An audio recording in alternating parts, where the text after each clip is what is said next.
derrière ma roue et j'ai le vent en boucle. En la guerre comme à la guerre, mais j'ai le vent en boucle. Le vent en boucle, mais j'ai le vent en boucle.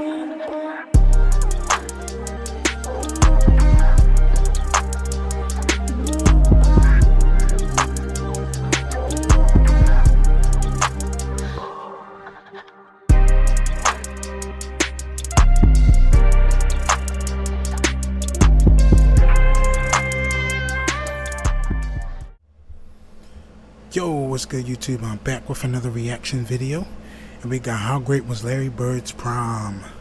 Yeah, I know I was trying to upload yesterday, and I know I said I was gonna do it, but we back at it, man. I just had so much to do yesterday. I just could not get a video up.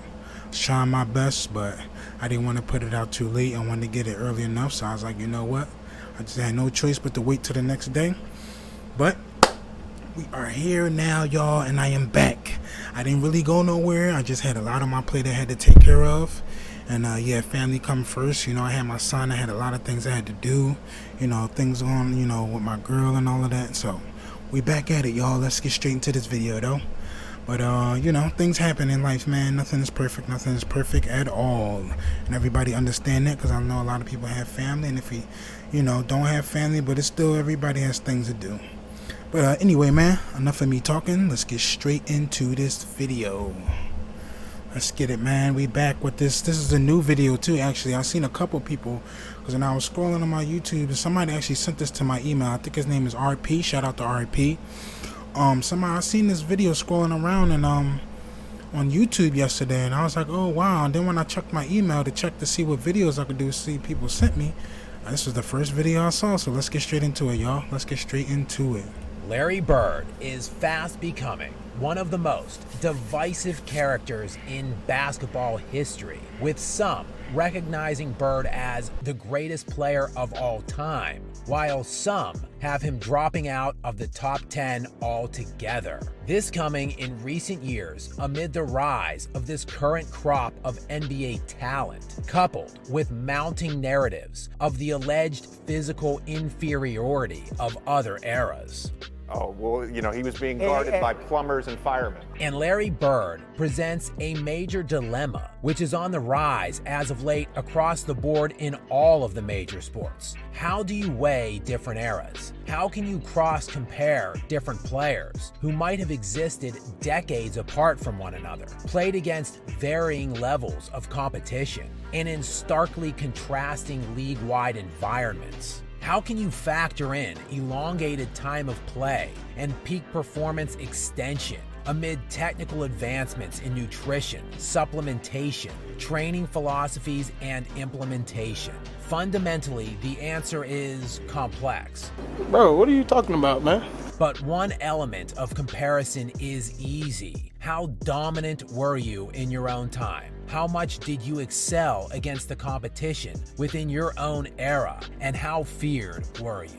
And Larry Bird has one of the shorter careers of any all-time great in NBA history, as he was drafted with the number 6 overall pick in the 1978 draft by the Boston Celtics at the age of 22. But Bird opted to return to Indiana State for his senior year in college and forego entry into the NBA until the following 1979 season at the age of 23. And on November 15th, 1988, just 6 games into the season, Bird would be diagnosed with debilitating bone spurs on both Achilles that would require immediate season-ending surgery. And at the age of 32, Bird would miss that entire season and postseason, leaving many to speculate that Bird's career was over. And years later, Larry himself admitted he should have retired following the Achilles surgeries. However, The next season, at the age of 33, Bird returned and played 75 of a possible 82 games while averaging 24 points, 10 rebounds, and 8 assists per game in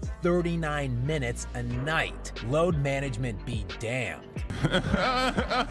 But the decline would set in sharply, and Bird's reluctance to miss games or sit out nights throughout his career, coupled with his intensely physical style of play, took its toll. In all, during his final 4 seasons, Bird missed 142 of a possible 328 games, and that was after missing only 27 total games over his first 9 years in the NBA. Due to the sharp fall-off amid a body that quickly failed him, Larry Bird played a total of only 897 regular season games and 164 playoff games throughout his entire NBA career. Compare that to the self-proclaimed GOAT, who many believe has surpassed Larry Legend in recent years as the greatest small forward in NBA history. That one right there made me the greatest player of all time. LeBron James. James has played to date in 1,703 combined regular season and playoff games, nearly 700 more total games than Larry Bird played, and LeBron is moving on to season number 21 and counting. It is conceivable that James will end up playing in twice the amount of games as Larry Bird. It's no wonder James and other all-time great players dwarf Bird's statistical accumulation with the relatively limited career Bird had in terms of time played. But in understanding the context of his career from a peak standpoint, and when factoring in the NBA built around him at the time, Bird produced arguably one of, if not the best primes ever. Coming into the league the same season as Earvin Magic Johnson in 1979,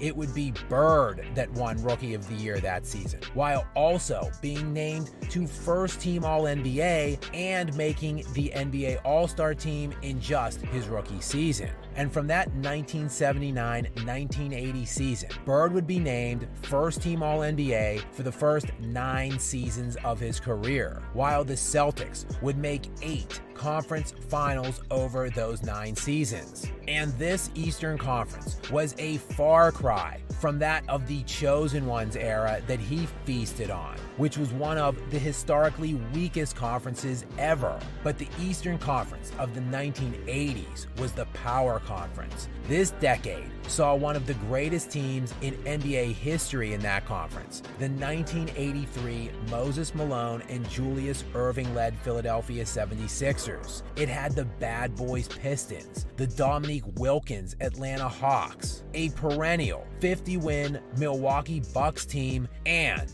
Michael Jordan. There were no easy series in the Eastern Conference playoffs during the decade of the 1980s, yet Larry Bird found his way to 5 NBA Finals over the first 9 years of his career, and his reward for battling through the gauntlet of those stacked Eastern Conference playoff fields was meeting one of the greatest teams ever assembled in the NBA Finals from the Western Conference. The Celtics and Larry Bird had the misfortune of running up against the LA Lakers in 3 NBA Finals, led by arguably 2 top 5 players ever, Magic Johnson and Kareem Abdul-Jabbar, a team that also had top 50 all-time player and perennial all-star James Worthy as a third option.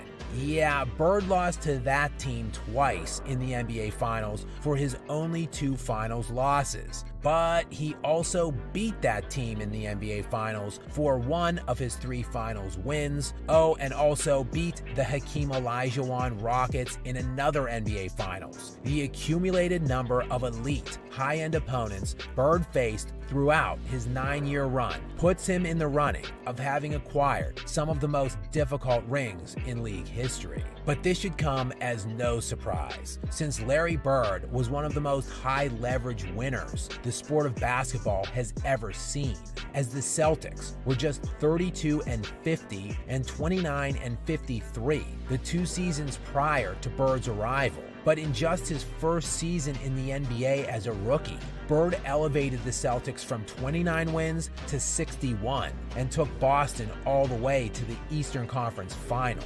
And over the 9-year run until his dual Achilles surgery practically ended his career, the Celtics won an average of 61 games a year and never won fewer than 57. During that 9-year prime, beginning in his rookie season at the age of 23 and running until his double Achilles surgery at 32, Bird averaged 25 points, 10 rebounds, 6 assists, and 2 steals per game, while shooting 50% from the field, 38% from the three-point line, and 88% from the free throw stripe. During that 9-season run, Bird finished top 5 in MVP all 9 seasons, with an absurd 4 second-place finishes during that time and 3 first-place finishes. His 4 runner-ups were to Moses Malone twice, Julius Erving, and Michael Jordan. His 3 league MVPs were won consecutively over the span of 1984 to 1986, and done in a league that had Magic Johnson, Kareem Abdul-Jabbar, Moses Malone, Julius Erving, Dominique Wilkins, Charles Barkley, Hakeem Olajuwon, and Michael Jordan.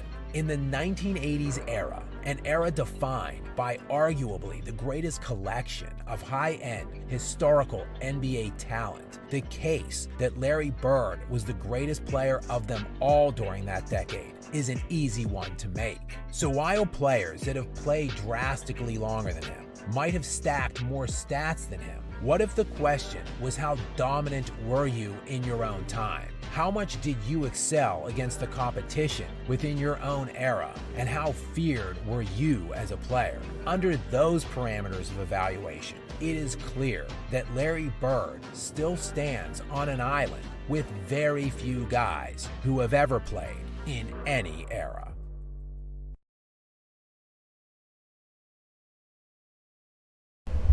All right, that wraps it up. And yes, he is right about this video. He is right about that. And I see this fight is here. I'm definitely gonna react to this fight on my other channel, that Philly Boy Now React. So if you're into boxing and you like boxing, you could definitely go look into that. I definitely will be reacting to this. But yeah, man, he is definitely right. He is definitely right about this video, man. That is, like, you gotta, like you said, you gotta think about it. Michael Jordan, Magic Johnson, like all of them, like I'm telling you, man, he like you said, he's on an island. Like what era really was in there with LeBron? Like what, Steph Curry and them? But like, come on, this is way it was just like, you know, like you say, it was soft. And it was something else I was trying to say, but I forget. It's not. I'm not gonna talk too much either. But yeah, but this was a really good video, really good video. But yeah, like you said, Michael Magic Johnson, Michael Jordan, Hakeem Olajuwon, all of them, like come on, man, that was tough. That was tough playing against some people coming up, especially in the prime. MJ too, like come on. Michael Jordan, like come on, man. And he's still saying he's the best in the league. Like come on, man. Like you got to give him his props. You definitely got to give him his props. But yeah, that's about it, man. I'm on to the next video. I definitely got some more highlight videos coming, so definitely look out for that. And I got a Larry Bird documentary coming, so definitely look out for that. But yeah, man, we getting these videos back rolling. I just know I wasn't really trying to stop, but like I said, I had so much to do, but I took care of everything I need to take care of. We're getting rolling back with these videos, man. I hope y'all really enjoy this, man. I just really hope y'all enjoy everything that I'm doing, and I deeply appreciate all the love and support y'all been showing me, man. All the comments, you know, all the subs, all the likes, everything, man. I just be looking sometime and scrolling through and just looking like, wow, like y'all really show me so much mad love, man. I just deeply appreciate it, man. I really do, really do, man. Like this journey of my life and doing this YouTube and everything just been so crazy for me, man. Like it's been so crazy, and I never thought I would come this far, and I still got a whole lot more to do, but it's just sometimes I sit back and think like, wow, man, like, you know, I just love when I love people and I can show love and they show me love back. Like I just love being able to just show love to people, make people's day better and everything, man.